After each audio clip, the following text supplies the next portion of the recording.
राहुल को आज हॉस्पिटल में ही रुक जाना चाहिए था। अरे मैंने बताया ना तुम्हें, राहुल रात को हॉस्पिटल में नहीं रुकना चाहता था। और फिर डॉक्टर ने भी उसका बेसिक चेकअप करने के बाद ही उसे घर जाने के लिए अलाउ किया है ना। डॉक्टर ने कुछ कहा नहीं, मगर मुझे ऐसा लगता है कि उसे इस बात का कॉन्फिडेंस हो गया है कि अब खतरे की कोई बात नहीं है। और राहुल के टेस्ट के रिजल्ट्स का क्या हुआ? टेस्ट के रिजल्ट्स इमीडिएटली नहीं आते रीता। कल सुबह तक रिजल्ट्स आ जाएंगे और हमें पता चल जाएगा। एक तरीके से अच्छा ही है कि राहुल घर आ गया। घर में उसको ठीक से आराम मिल जाएगा। चलो मैं राहुल को पूछ के आती हूँ कि उसको कुछ चाहिए तो नहीं। अरे रीता, डॉक्टर ने उसे नींद की दवाई दे दी है। अब तक तो वो सो भी गया होगा।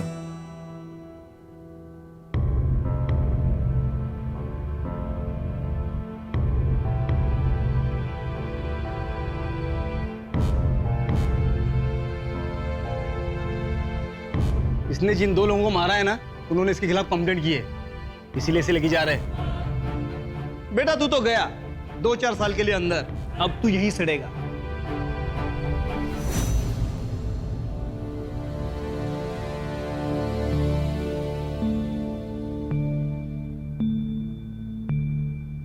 आज मेरा ऐसा दिमाग खराब हो गया था ना, मुझे समझ नहीं आ रहा था कि मैं करूं क्या। क्योंकि ऐसा कुछ भी होता है ना तो बापूजी रमेश काका को फोन कर देते हैं, मगर रमेश काका तो बेचारे अपनी माता जी की अस्थियों के विसर्जन के लिए गए हुए हैं, तो उन्हें मैं कैसे फोन कर सकता था। हाँ, बात तो ठीक है। और वैसे भी अगर हम बापूजी को फोन करते और उन्हें ये बताते कि राहुल अरेस्ट हो गया है और उसकी तबीयत ठीक नहीं है, तो वो भी बेकार में परेशान हो जाते। और रीता, रमाकांत काका जब तक आ नहीं गए थे ना, हम सब के दिमाग में सिर्फ एक ही टेंशन थी कि बस किसी तरह से राहुल को दवाई मिल जाए और वो ठीक हो जाए। उसके बाद हम उसे छुड़ाने का सोचते।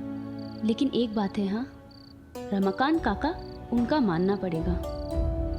हाँ रीता, 10 मिनट, सिर्फ 10 मिनट में हम लोग पुलिस स्टेशन के बाहर थे और हम में से ये किसी को पता भी नहीं था कि पूजा ने हमसे ऑलरेडी फोन पे बात कर भी ली है। बाय गॉड, मुझे नहीं पता था तुम्हारे पापा की इतनी चलती है। हम दोनों एक दूसरे के साथ इतने टाइम से हैं, तुमने कभी अपने पापा के बारे में इस एंगल से बात ही नहीं की। क्योंकि मेरे लिए पापा का ये एंगल इम्पोर्टेंट ही नहीं है। वो मेरे पापा हैं एंड ही लव्स मी। मेरे लिए बस इतना ही इम्पोर्टेंट है। जो भी है, आज तुमने मेरी फैमिली को इस क्राइसिस से बचाया है, उसके लिए थैंक यू सो मच। मेरी नहीं समीर, हमारी फैमिली। उप्स, सॉरी, हमारी फैमिली। ये जो 2-4 दिन से हमारी फैमिली के साथ हो रहा है, मैं सोच रही हूँ कि लाइफ में कभी भी कोई भी प्रॉब्लम आ सकती है जिस पर हमारा कोई कंट्रोल नहीं होता। हाँ रीता, अब देखो ना, राहुल ने इतना अच्छा काम किया, एक लड़की की जान बचाई, और उसके बदले में उसके साथ ही इतना बुरा हो रहा है। एग्जैक्टली। लेकिन यही लाइफ है ना,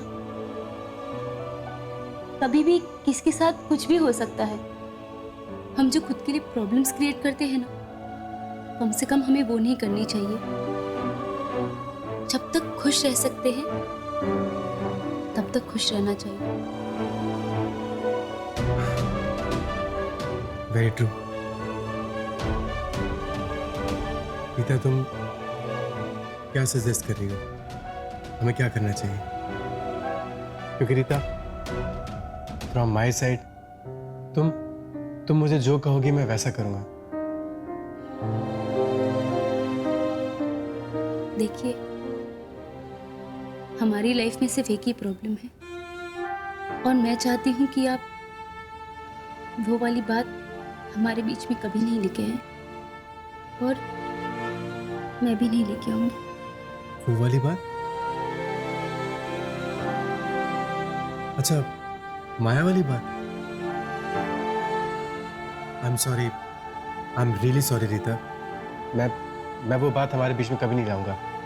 I promise you.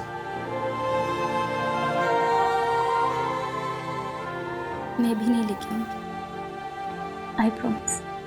I promise, अब से कभी मेरी फैमिली नहीं कहूंगा। That's better. क्यों? आज जब तुम्हारे पापा ने तुम्हें पुलिस स्टेशन बुलाया, मुझे तो लगा था अब हम कल ही मिलेंगे। मुझे तुम्हारे साथ हॉस्पिटल तो जाना ही था। एनीवेज, पापा की कोई मीटिंग आ गई, उन्हें लेट होगा। मैं घर उनसे पहले पहुंच जाऊंगी। सुन, ऐसा लगता है कि तुझे पहले कहीं देखा है। अब क्या हुआ? नहीं, कुछ नहीं। I know you so well. Tell me, क्या बात है? उस वक्त तुम्हें इंस्पेक्टर ने वापस क्यों बुलाया था? मैंने तुम्हें बताया तो था। उस इंस्पेक्टर को लगा कि उसने मुझे कहीं देखा है। मैं उसके पास गया, मैंने उसे बताया कि उसे कोई गलतफहमी है, दैट्स इट। और कोई बात नहीं है ना? और क्या बात हो सकती है? यार तुम मुझ पे भरोसा करना कब शुरू करोगी? समीर, एक सवाल करने का मतलब डाउट करना नहीं होता। बिल्कुल होता है। नहीं होता तो तुम मुझसे दोबारा क्यों पूछती? समीर, मेरे पापा के जिस एंगल की तुम बात कर रहे थे ना, उस एंगल का एक और भी एंगल है, जिस एंगल से मुझे बहुत डर लगता है। पापा ने आज तुम्हें शिंदे से बात करते हुए देखा था। उसके बाद वो थोड़ा डिस्टर्ब हो गए थे। मैं बस ये समझने की कोशिश कर रही हूँ कि वो डिस्टर्ब क्यों हो गए थे। समीर, पापा ने तुम्हारे और मेरे रिश्ते के लिए बड़ी मजबूरी में हाँ कहा है। मैं बस नहीं चाहती कि उनकी यह हाँ किसी भी वजह से ना में बदल जाए। तो तुम्हें क्या लगता है ये सब मेरी वजह से हो सकता है? मैं बस ये कोशिश कर रही हूँ कि किसी भी वजह से ये ना हो। समीर, मेरे पापा का गुस्सा तुम नहीं जानते। अगर ऐसा हो गया ना, तो बात सिर्फ उनकी ना पे नहीं रुकेगी।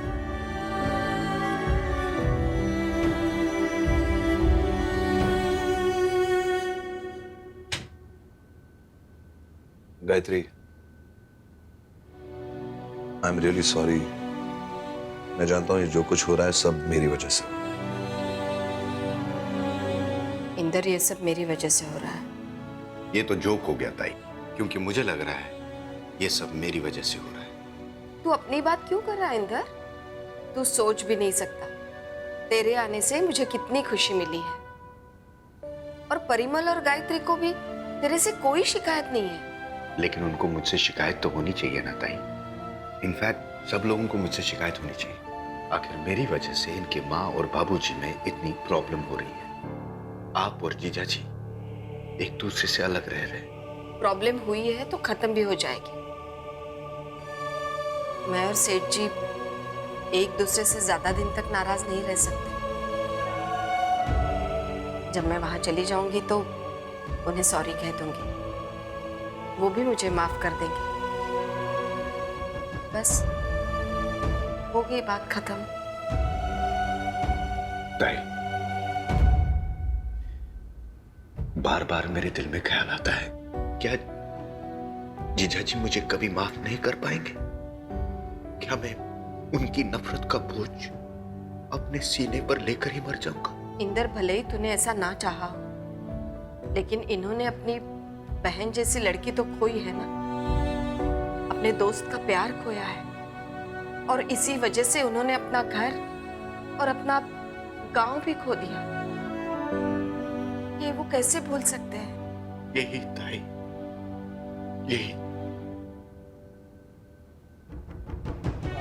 यही ख्याल तो इतने सालों से मेरे दिल में जख्म बनकर चुभ रहा है। बाहर से जोक करने वाला इंदर असली में अंदर से रो रहा होता है। लोग कहते हैं वक्त के साथ हर जख्म भर जाता है, लेकिन मेरा ये जख्म आज तक नहीं भरा ताई। हर रोज हर पल ये जख्म और गहरा हो रहा है और इस जख्म में उठने वाला दर्द हर दिन बढ़ रहा है। अब ये दर्द बर्दाश्त नहीं होता ताई, नहीं होता। इंदर, देख, तू कितना भी रो ले, कितना भी सोच, तो गुजरे हुए वक्त को तो वापस नहीं ला सकता ना। यही तो मेरी बेबसी है ताई, यही तो मेरी बेबसी है कि मैं कुछ नहीं कर सकता। यहाँ आया था ये सोचकर कि आपके सामने रो लूंगा तो दिल का दर्द कुछ कम हो जाएगा, लेकिन ऐसा हुआ तो नहीं ताई, ऐसा हुआ तो नहीं। मत रो।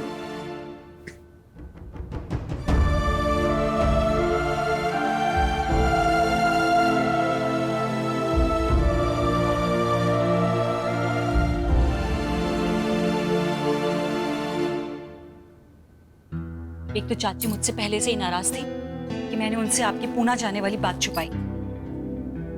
ऊपर से अब ये राहुल वाली बात भी मुझे पता चल गई, वो भी मैं उनसे छुपा रही हूँ। जब उन्हें पता चलेगा ना तो पता नहीं कितना गुस्सा होंगी मुझ पे। ये जो राहुल वाली बात है सिर्फ तुम नहीं, हम सब माँ से छुपा रहे। देखो गायत्री, राहुल के आज टेस्ट हुए हैं, कल उनकी रिपोर्ट आनी है और हम सबका मानना है कि सब कुछ ठीक होगा। जब रिपोर्ट आ जाएगी और सब कुछ ठीक होगा, हम माँ को बता देंगे। एटलीस्ट इस तरह वो उस टेंशन से बचेंगे कि राहुल के टेस्ट में क्या होगा क्या नहीं होगा। इसीलिए तो मैं अपने मुंह पे ताला लगा के बैठी हूँ। तो ठीक है ना, अब तो कुछ नहीं है ना तुम्हारे मन में? क्या कुछ नहीं है? असली बात तो वही की वही है ना। तो वो बात वहीं रहेगी। कितनी बार तुम्हें कह चुका हूं कि ये पूना का ट्रांसफर मैं बहुत सोच समझ कर ले रहा हूं, तुम और मां मानने को तैयार ही नहीं हो। ये मेरे लिए बहुत जरूरी है। लेकिन आपने चाची जी के सामने ये बात मानी थी कि आप ये ट्रांसफर इसलिए ले रहे हो क्योंकि आप बापूजी से दूर जाना चाहते हो। हाँ, बापूजी से दूर जाने के लिए मैं ट्रांसफर ले रहा हूं। और भी फायदे हैं जिनके बारे में मैं सोच रहा हूं। ठीक है, तो आप जाओ, उठाओ सारे फायदे, मुझे नहीं आना। हेलो, दिमाग खराब हो गया तुम्हारा? क्या क्या बोल क्या रही हो तुम? क्यों? जब आप अपनी जिद नहीं छोड़ सकते तो मैं अपनी जिद क्यों छोड़ूं? मैंने कहा ना, मैं नहीं आ रही। तुम्हें मेरे साथ आना होगा गायत्री। मैं नहीं आ रही। गायत्री, तुम ये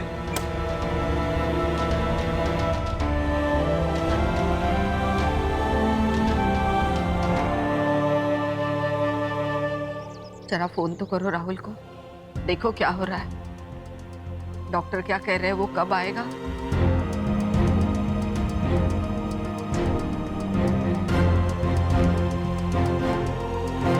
राहुल का फोन नहीं लग रहा है, ऑफ आ रहा है। निरंजन को ट्राई करो।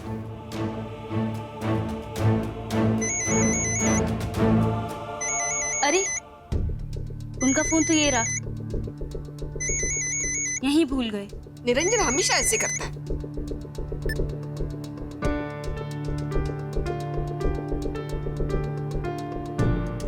समीर दूसरे कॉल पे।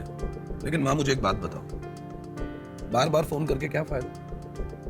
राहुल किसी और टेस्ट के लिए अंदर लैब में गया है, दोनों भाई बाहर वेट कर रहे हैं। 10 मिनट पहले तो बात हुई थी, 10 मिनट में क्या बदल जाएगा? माँ जी, आपके लिए चाय बना दूं? तुम सब लोग ऐसे बिहेव कर रहे हो जैसे कुछ हुआ ही नहीं है। तुम सबने सच छुपाया है मुझसे, झूठ बोला है मेरे साथ। क्या क्या झूठ बोला है मां? देख परिमल, मेरे ऊपर चिल्लाने से सच बदल नहीं जाएगा, ना ही तुम लोगों की गलती कम होगी। कौन सी गलती? क्या गलती कर ली हम लोगों ने? तुम लोगों ने मुझसे सच छुपाया, ये तुम्हारी गलती नहीं है। मेरा बेटा बीमार था, पुलिस की हिरासत में था। तुम लोगों ने किसी ने मुझे बताना जरूरी नहीं समझा? कल को अगर वो मुझे फोन करते और पूछते तो मैं क्या जवाब देती कि मुझे पता नहीं है, इन लोगों ने मुझे बताया नहीं है। माँ जी, हमने सोचा कि अगर हम आपको बताएंगे तो आप बेकार में दुखी हो जाओगी। बेकार में दुखी हो जाऊंगी? बेकार में का मतलब जानती हो? तुम जानती हो किसके बारे में बात कर रही हूँ मैं मेरे बेटे राहुल के बारे में बात कर रही हूँ, जिसे जन्म देने की तकलीफ सही है मैंने। और तुम लोगों को लगता है कि उसके बारे में तुम लोग बताओगे मुझे तो मुझे तकलीफ होगी। चाची, वो राहुल ने भी मना किया था आपको कुछ भी बताने से। गायत्री, तू तो बात ही मत कर मुझसे।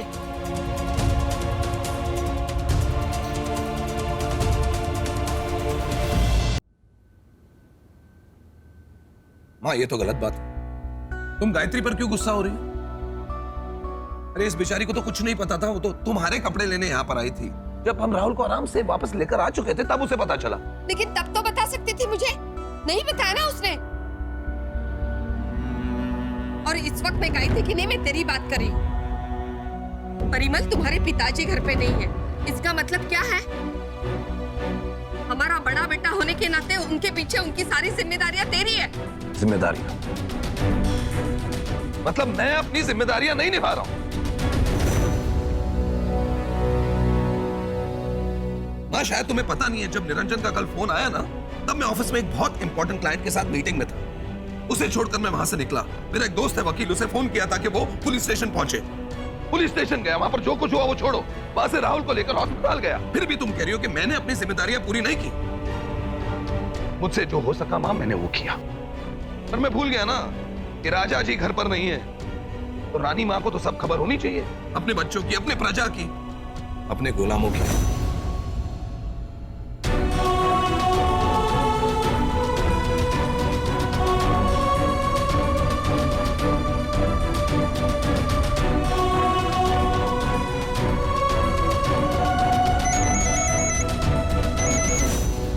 हेलो, हाँ नीना, तू तो यूएस गई थी ना 2 दिन पहले?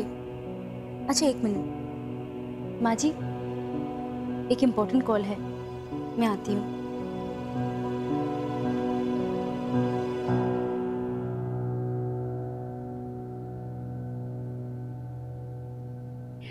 तू मुझे बताती कि तू आ गई है तो मैं तुझसे खुद मिलने चली आती। नहीं, इन्होंने मुझे कुछ नहीं बताया। कब, कहाँ मिले थे ये तुझसे?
गायत्री, बाकी सबसे तो मैं नाराज हूँ, लेकिन तुमसे तो मैं दुखी हो गई हूँ। मैं सोच भी नहीं सकती थी कि तुम भी इन सबके जैसी हो जाओगी। चाची क्या हो गया है आपको?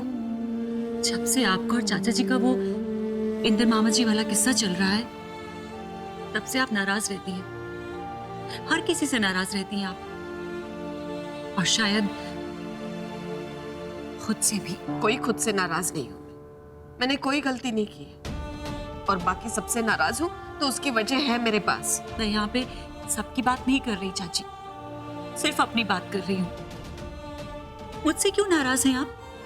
मेरे पति ने पुणे शिफ्ट होने का फैसला किया और ये बात मैंने आपको नहीं बताई, लेकिन इन्होंने तो आपसे कहा था ना कि इन्होंने ही मुझे मना किया था कि ये बात मैं आपको नहीं बताऊं। चाची, आप मेरी माँ जैसी हैं, लेकिन ये मेरे पति हैं। याद है आपको उस दिन जब आप सब इस घर में रहने आए थे, तब आप सबके साथ रहने के लिए मैं इनसे लड़ रही थी। तब आपने क्या कहा था मुझे? बेटा, मैं एक बहू भी थी और एक माँ भी हूँ, लेकिन सबसे पहले मैं एक पत्नी हूँ। मेरा पहला कर्तव्य मेरे पति के लिए है।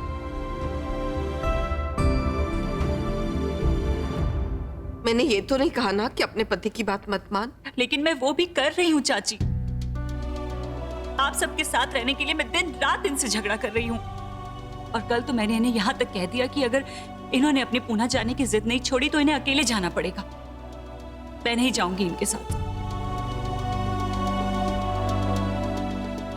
और ये फैसला करने के बाद आप नहीं जानते हैं कि मुझ पे क्या बीत रही है। अपने परिवार और पति में से मुझे सिर्फ एक को चुनना पड़ रहा है, इधर जाऊं या उधर जाऊं। नुकसान तो मेरा ही है ना, बिजली तो मुझ पे ही गिरेगी। गायत्री,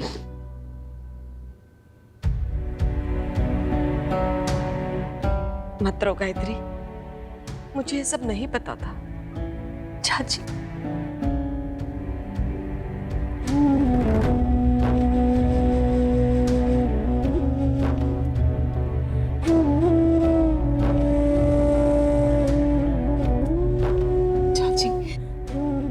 माँ के जाने के बाद आपने मुझे बहुत प्यार दिया है।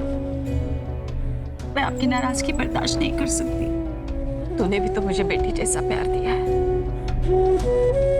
I am sorry Gayatri. अब सॉरी बोल के आप मुझे और दुखी कर रही हैं। ठीक है, नहीं बोलते सॉरी बस। लेकिन सचमुच मुझे बहुत बुरा लग रहा है। मैं अपने ही टेंशन में थी और तुम्हारे फीलिंग्स के बारे में मैंने सोचा ही नहीं। इन दिनों मैं हर वक्त इंदर के बारे में सोचती रहती। मंजू, तुम मेरा विश्वास करो, मेरे यहां आने का असली मकसद इन लोगों को कभी पता नहीं चलेगा। मैं अपनी ताई को कभी सच नहीं बताऊंगा। जैसे आज तक झूठ बोलता आया हूं, आगे भी बोलता रहूंगा।